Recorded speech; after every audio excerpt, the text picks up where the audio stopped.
Good day. This is Sunday morning, the 12th of July. Last week we spoke about some words that are not so familiar with many people in the church.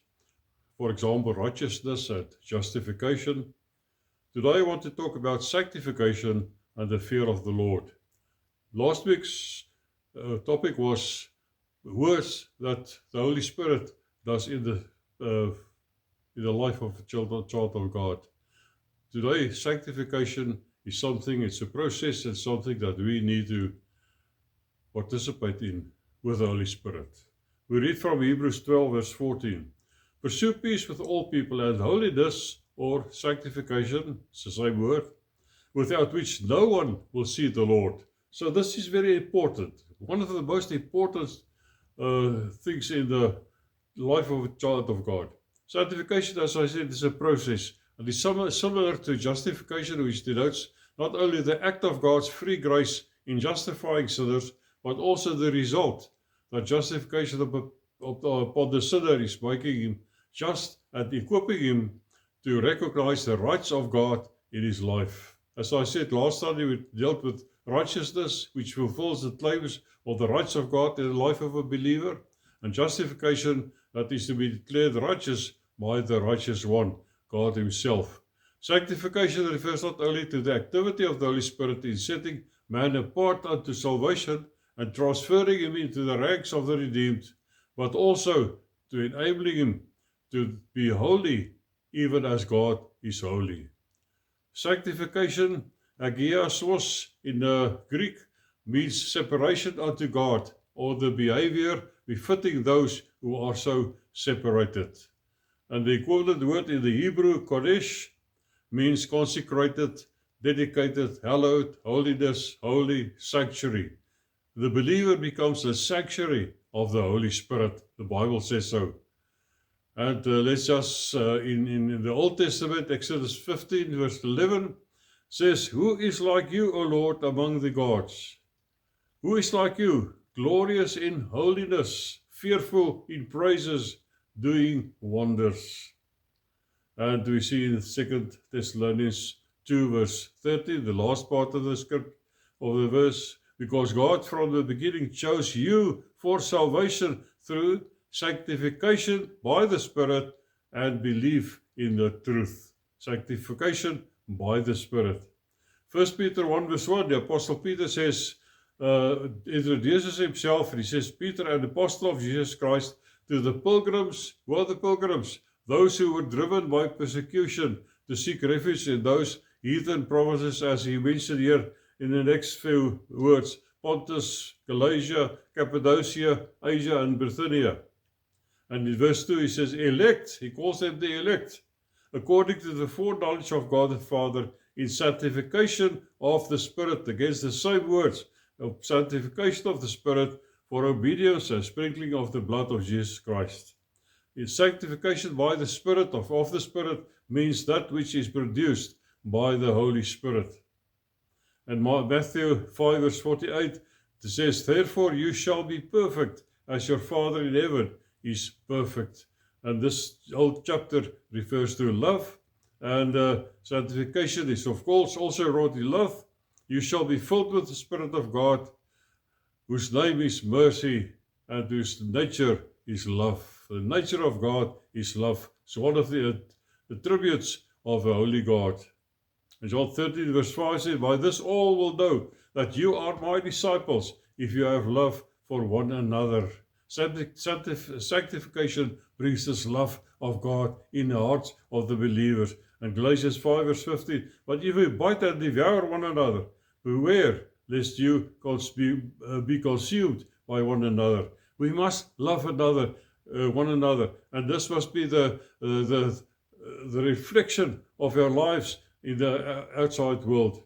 1 Thessalonians 4 verse 9 says, But concerning brotherly love, you have no need that I should write to you, for you yourselves are taught by God to love one another. That is sanctification.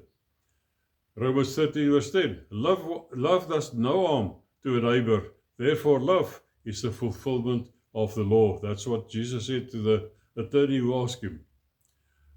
And Galatians 5 verse 16 gives us this, he says then, I say then, walk in the Spirit, and you shall not fulfill the lust of the flesh. We said that sanctification is a process, which is also partnership between the believer and the Holy Spirit. If the Spirit of God dwells in and rule your heart, the whole carnal mind will be destroyed. And then not only carnal practices will be abandoned, but also the works of and the inclinations of the flesh. The believer must do his part in this process. 1 Corinthians 1 verse 27 says, but God has chosen the foolish things of this world to put to shame the wise, and God has chosen the weak things of the world to put to shame the things which are mighty, and the base things of the world, and the things which are despised, God has chosen. The things which are despised, God has chosen, and the things which are not, to bring to nothing the things that are, that no flesh should glory in his presence. And verse 30 says, but of him you are in Christ Jesus, who became for us wisdom from God, and righteousness, and sanctification, and redemption. He says, the things which are despised, God has chosen. Have you ever felt that you are unworthy, that you are good for nothing? Then work with the Holy Spirit in sanctification, and God takes 5 loaves of bread and 2 fish and feed 20,000 people. That was the 5,000 men plus the wives and children. That's what God can do through anybody. Let's take, for example, take a clean $50 bill and treasure it, crease it. It remains a $50 bill. It doesn't lose its value. You were created in God's image and remains valuable in the eyes of God and in the hands of God. He can do anything through you. Then we find sanctification in marriage. 1 Thessalonians 4 verse 3. For this is the will of God, your sanctification, that you should abstain from sexual immorality, that each of you should know how to possess his own vessel, referring to the spouse, in sanctification and honor. And Romans 6 verse 19 says, I speak in human terms because of the weakness of your flesh. For just as you presented your members as slaves of uncleanness, that was the past, the old man, and of lawlessness leading to more lawlessness, so now present your members as slaves of righteousness for holiness or sanctification. And verse 22 says, but now, having been set free from sin and having become slaves of God, you have your fruit to holiness, and the end, everlasting life. Ephesians 4:24, that you put on the new man, which was created according to God, in God's image, in true righteousness and holiness. And 1 Thessalonians 4 verse 7, for God did not call us to uncleanness, but to holiness, to sanctification. Another thing, sanctification can bring exhortation. Hebrews 12 verse 5. And you have forgotten the exhortation which speaks to you as to sons. My son, do not despise the chastening of the Lord, for nor be discouraged when you are rebuked by him.